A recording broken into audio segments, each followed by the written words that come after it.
আজ আলাপ করব আপনাদের সাথে অ্যাজমা ও সিওপিডি নিয়ে, যেটাকে আমরা সবাই হাঁপানি বলে জানি। এর লক্ষণগুলো কি কি কারণে হতে পারে, প্রতিকারটা কি, এসব নিয়ে আজকে বিস্তারিত আলাপ করব। আমি ডাক্তার মোহাম্মদ আরাফাত চৌধুরী, মেডিসিন ও ডায়াবেটিস স্পেশালিস্ট। আমি এশিয়ান মেডিকেল সেন্টার এবং পুটে নিউরন ডায়াগনস্টিক সেন্টার হসপিটালে নিয়মিত চিকিৎসা সেবা দিয়ে যাচ্ছি। অ্যাজমা সিওপিডি বা যেটাকে আমরা হাঁপানি বলে থাকি, এটা জিনিসটা কি? আমাদের যে শ্বাসনালীটা থাকে সেখানে যখন ইনফ্লামেশন হয় তখন শ্বাসনালীটা কি হয়, সংকুচিত হয়ে যায়। শ্বাসনালীটা ফুলে যায়, ফুলে মোটা হয়ে শ্বাসনালীর যে ছিদ্রটা সেটা সংকুচিত হয়ে যায়। সেই সংকোচনের কারণে তখন আমাদের শ্বাসকষ্ট হয় এবং ওই ক্ষুদ্র শ্বাসনালীতে কিছু মিউকাস সিক্রেশন হয়, যে কারণে আমাদের কফ, মানে আমরা যেটাকে কফ বলে থাকি ডাক্তারি ভাষায়, সেটাকে হচ্ছে স্পুটাম রিলিজ হয়। তখন আমাদের কাশির সাথে কফ বেরিয়ে আসে। অ্যাজমা বা সিওপিডি হলে আমাদের কি লক্ষণ হতে পারে?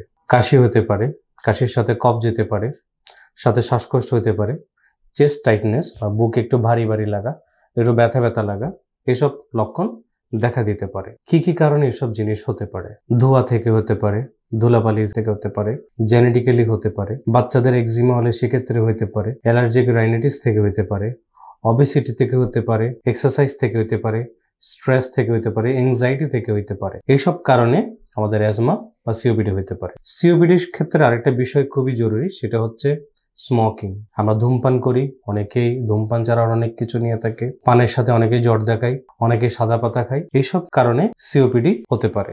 অ্যাজমার সাথে সিওপিডি একটু ডিফারেন্স আছে, সেটা আমি অন্য এক সময় বলবো। অ্যাজমা বা সিওপিডি হলে আমরা চিকিৎসা কি দেব? অ্যাজমা বা সিওপিডির ক্ষেত্রে যেহেতু আমাদের শ্বাসনালীটা সংকুচিত হয়ে যাচ্ছে, সেক্ষেত্রে আমাদেরকে চেষ্টা করতে হবে শ্বাসনালীটা যেন প্রসারিত করা যায়।